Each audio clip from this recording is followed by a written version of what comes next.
Dengan penuh amarah dan tanpa ampun, Soekardi langsung menikam Sarkawi secara membabi buta. Setelah melewati beberapa langkah, dia baru sadar kalau di rumah Sarkawi memang suka ada penampakan-penampakan. Tiba-tiba saja sosok itu membalikkan badan dan membuat Surti langsung menjerit histeris ketakutan.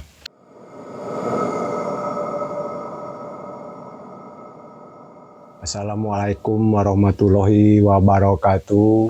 Balad Baraya Abah, semua yang ada di mana aja, jumpa lagi dengan Abah di podcast cerita horor yang Abah bawakan. Kali ini cerita akan sedikit berbeda karena Abah akan menceritakan kisah kiriman subbreaker dari Sumatera. Di email tersebut, dia menginginkan untuk diceritakan di sini oleh Abah Ate. Secara garis besar, cerita ini mengisahkan tragedi pembantaian yang menewaskan satu keluarga dengan motifnya yang nanti akan Abah ceritakan. Kasusnya tak berhenti sampai korban terbunuh saja. Ternyata setelah pembunuhan itu meninggalkan cerita-cerita horor. Beberapa warga setempat banyak yang mengalami kejadian aneh. Mereka selalu melihat adanya sebuah penampakan arwah gentayangan. Di sini Abah akan membagi cerita ini menjadi dua segmen. Yang pertama, Abah akan menceritakan kronologis pembunuhannya. Dan yang kedua, Abah akan menceritakan kejadian horor setelah tragedi berdarah itu yang dialami hampir semua warga. Disclaimer Balad Baraya Abah Sadayana, nama-nama yang Abah sebutkan di sini bukanlah nama yang sebenarnya. Nama-nama yang Abah sebutkan di sini hanyalah sekedar nama samaran saja. Balad Baraya, inti dari cerita ini didasari oleh rasa cemburu yang membabi buta hingga berakhir dengan terjadinya tragedi pembunuhan yang menewaskan satu keluarga.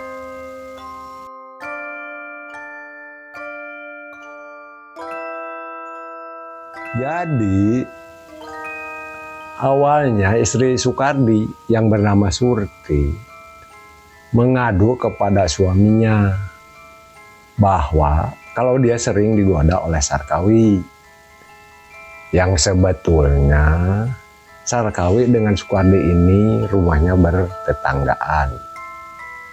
Mendengar pengaduan dari istrinya itu, Soekardi pun marah. Entah Soekardi kerasukan setan apa pada waktu itu. Sampai-sampai dia berpikiran akan menghabisi nyawa si Sarkawi. Kalau menurut pandangan Abah, kemarahan Soekardi itu adalah manusiawi sekali. Sebagai suami, wajar dong Soekardi marah istrinya diganggu orang. Tapi Abah tidak membenarkan tindakan tersebut. Balad Baraya Sadaya kembali lagi ke cerita. Untuk melancarkan aksinya, pada suatu hari secara diam-diam Soekardi masuk ke rumah Sarkawi pada sore hari. Karena mungkin pada sore hari rumah Sarkawi belum terkunci. Dan rencana pembunuhan itu memang menurut Abah sudah direncanakan secara matang agar semua tujuannya berjalan sempurna. Sekedar informasi, Sarkawi hanya tinggal berdua saja dengan istrinya di rumah itu. Jam menunjukkan pukul 2 malam. Disinilah Soekardi mulai melakukan aksi. Di saat Sarkawi sedang tertidur pulas bersama dengan istrinya, dengan penuh amarah dan tanpa ampun Soekardi langsung menikam leher Sarkawi secara membabi buta dengan menggunakan sebilah golok. Tanpa rasa kasihan, dengan sadisnya golok itu ditebaskan berulang kali hingga leher Sarkawi nyaris putus. Luka sobekan di sekujur tubuh Sarkawi membuat kasur itu dibanjiri dengan darah. Tentu saja hal itu membuat suasana menjadi gaduh. Istri Sarkawi yang tidur bersebelahan pun terbangun dan menjerit-jerit histeris melihat kejadian mengerikan tersebut. Yang awalnya Soekardi tak ada niatan untuk membunuh istri Sarkawi karena teriakannya membuat Soekardi menjadi panik. Dia langsung menghujamkan goloknya ke leher istri Sarkawi. Setelah melakukan pembantaian itu, Soekardi pun langsung melarikan diri. Kegaduhan yang terjadi dan teriakan istri Sarkawi membuat warga berdatangan. Para warga dikejutkan melihat banyak darah sudah berceceran di mana-mana. Pada saat itu, kondisi Sarkawi sudah tidak bisa tertolong lagi.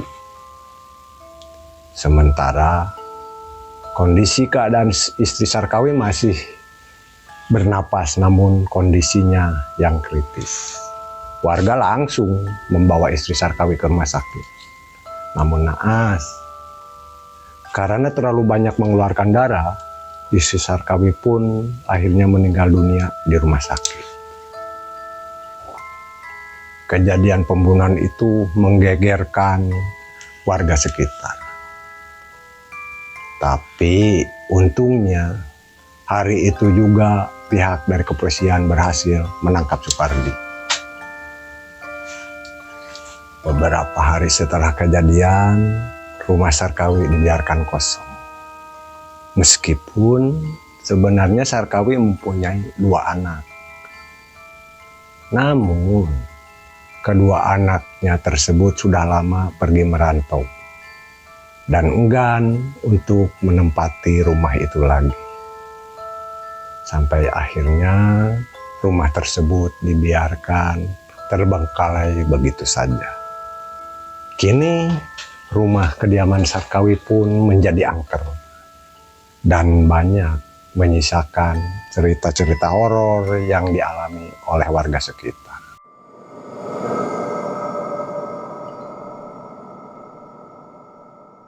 Bisa kita bayangkan Balat Baraya, rumah bekas kejadian pembunuhan, lalu rumah itu dibiarkan kosong begitu saja.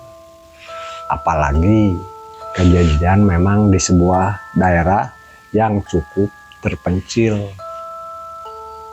Pastinya akan selalu ada cerita mistis yang mungkin disangkut pautkan dengan apa yang pernah terjadi. Beberapa pengakuan dari warga yang pernah mengalami kejadian horor, mereka suka melihat adanya sesosok penampakan di rumah kediaman Sarkawi.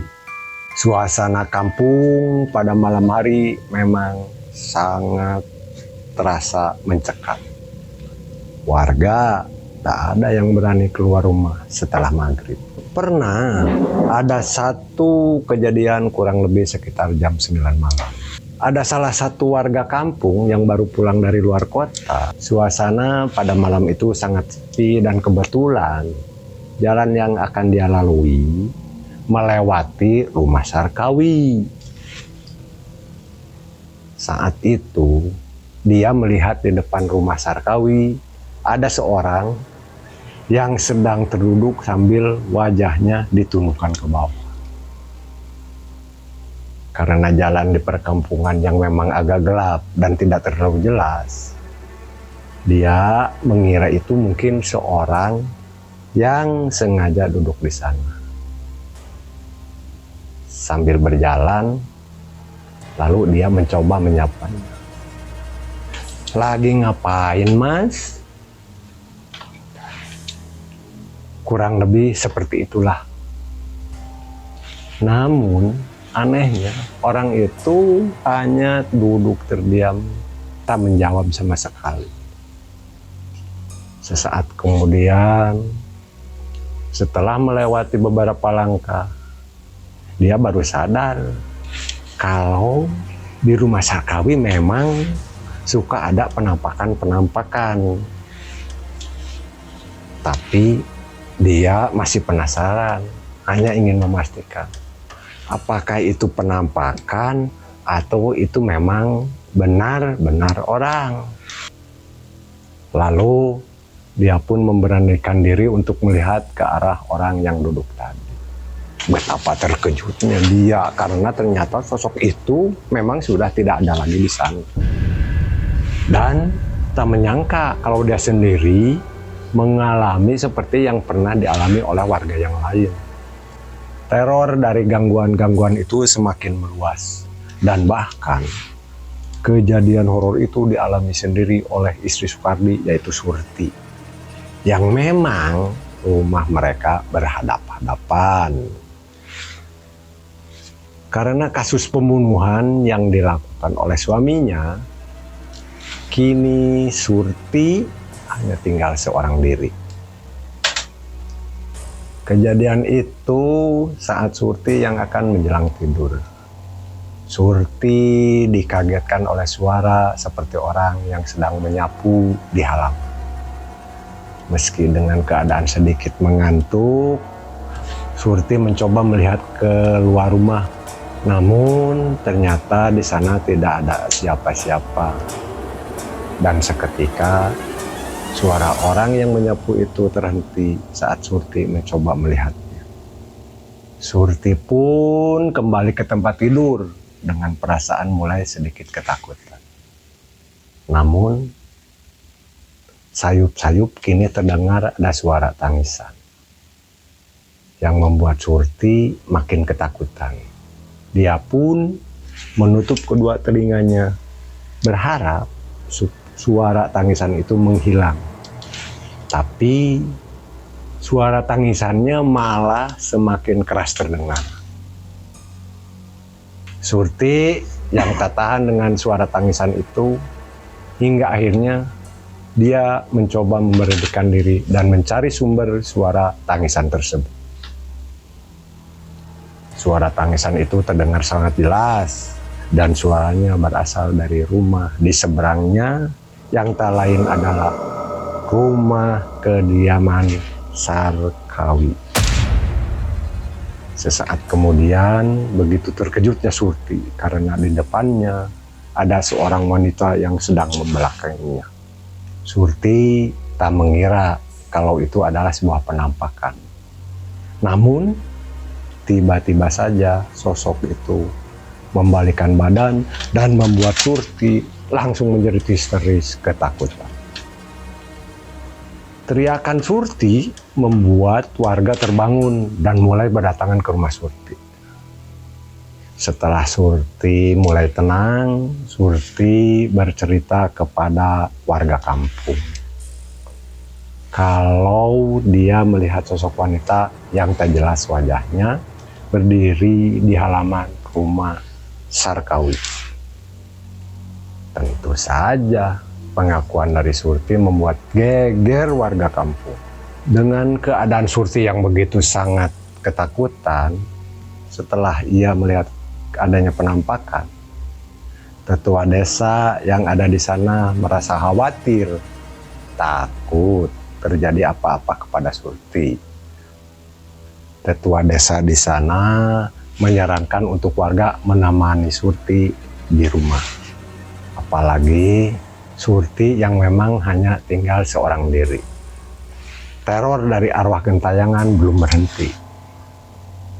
Di keesokan malamnya, Surti kini ditemani oleh beberapa warga. Sebagian ada yang dari pihak ibu-ibu yang ikut menjaga Surti di dalam rumah. Sementara bapak-bapaknya menjaga begadang dan berjaga di depan rumah Surti. Suasana pada malam itu memang agak terasa berbeda, dingin dan sunyi. Tanpa ada suara jangkrik yang biasanya suka terdengar pada malam hari. Namun Yang terdengar dari kejauhan hanyalah sayup-sayup suara burung gagak. Sekitar kurang lebih jam 11 malam, kegaduhan terjadi kembali. Ketika Surti yang tiba-tiba berteriak histeris. Ibu-ibu yang tadi menemani Surti di dalam rumah berhamburan keluar meminta tolong kepada warga yang ada di luar. Ternyata Surti kerasukan. Dia meraung-raung dengan kedua matanya yang terus melotot. Saat itu Surti sudah tak bisa terkendali lagi, meronta-ronta, membentur-benturkan kepalanya ke sebuah lemari. Yang membuat warga sedikit ketakutan ketika Surti tertawa nyaring dengan kedua matanya terus melotot. Suara tertawa itu terdengar berbeda dengan suara asli dari Surti. Warga yang ada di sana langsung memegangi tangan dan kedua kaki Surti, sembari sebagian dari mereka membacakan ayat suci Al-Quran. Di sini Surti malah semakin beringas. Malah dia yang akan mencoba menyerang kepada orang yang membacakan ayat-ayat itu. Tak lama, sesepuh atau semacam orang yang dituakan di kampung itu datang. Di sini Surti sedikit mulai agak tenang. Sesepuh itu mencoba untuk berinteraksi dan bertanya kepada Surti. Dengan suara yang tidak begitu jelas, Surti mengaku kalau dirinya adalah leluhur di kampung itu. Dia meminta kepada warga untuk dibakarkan ayam cemani. Dan jika keinginannya tidak dipenuhi, dia mengancam akan kembali lagi. Sesepuh yang berinteraksi dengan Surti menanggapinya dengan santai. Tanpa memperdulikan permintaannya, malah dia menyuruh makhluk yang merasuki Surti keluar secara baik-baik. Sesepuh membacakan doa-doa lalu mengusapkan tangannya ke wajah Surti. Dan di saat itu Surti langsung terkurai lemas. Sesepuh di sana meminta kepada warga mengadakan pengajian di rumah Surti untuk mengusir aura-aura negatif yang ada di rumah itu. Dan sanak saudara Surti pun yang berada di luar daerah dihubungi. Teror dari penampakan yang terjadi semakin meluas. Dan bahkan gangguan itu terang-terangan mengganggu warga sekitar. Saat para jemaah pulang dari masjid dan akan menuju ke rumah Surti, karena memang sebelumnya para warga sudah dijadwalkan akan mengaji setiap malam di rumah kediaman Surti. Tepat di depan rumah Sarkawi, mereka mendengar suara gaduh di rumah itu. Warga mulai curiga dan ada beberapa dari mereka yang mulai ketakutan. Namun karena penasaran ingin memastikan ada apa di rumah Sarkawi, mereka memberanikan diri untuk mendekati ke rumah Sarkawi. Saat mereka berada tepat di depan pintu, suara gaduh itu berhenti. Namun secara tiba-tiba mereka dikejutkan oleh pintu rumah yang mendadak terbuka. Tapi untung saja warga tidak panik dengan kejadian itu. Tak lama suara jeritan datang dari rumah Surti, dan untuk kedua kalinya Surti kerasukan kembali. Beberapa dari mereka juga memberitahu warga lainnya. Hingga akhirnya malam itu warga berbondong-bondong mendatangi rumah Surti. Surti masih meraung-raung, kadang menangis, kadang juga cekikikan. Membuat warga yang ada di sana semakin merasa takut. Untuk kerasukan yang kedua kali ini, Surti menjadi lebih agresif. Bahkan Surti sempat lepas dari genggaman warga dan beralih keluar rumah. Warga begitu kewalahan menghadang Surti yang menjadi beringas. Tak hanya beringas, Surti yang kerasukan malah sengaja mengangkat daster yang Surti kenakan. Hingga aura Surti pun terlihat jelas oleh warga yang ada di sana. Setelah itu, Surti merebahkan tubuhnya di tanah. Sambil tubuhnya meliuk-liuk layaknya seperti seekor ular. Sembari meliuk-liuk, Surti menjulur-julurkan kepalanya dan memakan daunan apa saja yang ada di hadapannya. Sesekali Surti tertawa lantang dan sempat terlihat kedua mata Surti memutih semua. Makhluk yang merasuki Surti sempat berkata kalau Surti sudah menjadi miliknya. Surti dirasuki oleh makhluk yang berbeda, tidak seperti makhluk yang sebelumnya merasuki Surti. Kini Surti dikelilingi oleh warga agar dia tidak bisa kabur terlalu jauh.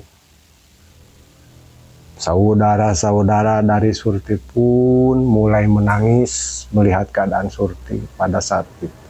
Para warga bersama dengan sesepuh menyergap Surti dan mulai membacakan ayat kursi.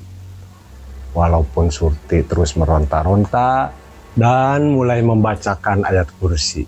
Walaupun Surti terus meronta-ronta dan mencoba menyerang kembali, tapi pada akhirnya Surti bisa kembali tenang. Karena keadaan di kampung itu sudah gawat dan darurat, warga memutuskan untuk melakukan pengajian ke seluruh pelosok kampung dengan mengundang beberapa ustadz dari luar daerah. Pengajian itu bertujuan untuk menetralisir keadaan dan membuang aura-aura negatif, terutama di rumah kediaman Sarkawi. Dan setelah beberapa kali melakukan pengajian, secara perlahan keadaan di kampung itu mulai membaik. Surti pun sudah tidak lagi kerasukan dan penampakan-penampakan sudah tidak pernah terjadi lagi. Setelah semua keadaan sudah membaik, Surti bercerita kalau sebelum dia dirasuki untuk yang kedua kalinya, Surti sempat bermimpi didatangi oleh seorang wanita cantik berambut panjang dengan menggunakan sebuah selendang berwarna kuning keemasan. Wanita itu hanya terdiam sambil melihat tajam ke arah Surti. Dan terakhir dia berkata, kalau ini adalah janji dari Sukardi, suaminya. Balad Baraya. Sedikit tambahan, 1 minggu kemudian setelah warga melakukan ruqyah di rumah Sarkawi, salah satu anak dari Sarkawi yang tinggal di perantauan meninggal dunia karena tragedi kecelakaan sepeda motor. Tentu saja itu menjadi bahan spekulasi banyak orang. Apakah kematian anaknya Sarkawi ada kaitannya dengan yang terjadi di kampung itu? Siapa yang tahu? Dan itulah kisah miris sekaligus tragis yang terjadi kepada kedua keluarga itu. Pesan moral dari Abah yang bisa disampaikan dari tragedi ini, mungkin kita sebagai manusia, terutama yang udah berkeluarga, ya harus banyak-banyak istighfar agar kejadian seperti ini jangan terjadi sama kita-kita. Mungkin begitu saja cerita Abah. Abah pun ini rasanya seperti menjadi miris, sedih Abah pun. Jadi Balad Baraya mungkin cerita Abah sampai di sini saja. Tapi jangan lupa supaya video-video Abah bisa berlanjut, like, komen, subscribe-nya, karena semua itu gratis. Terus tonton ya. Assalamualaikum warahmatullahi wabarakatuh.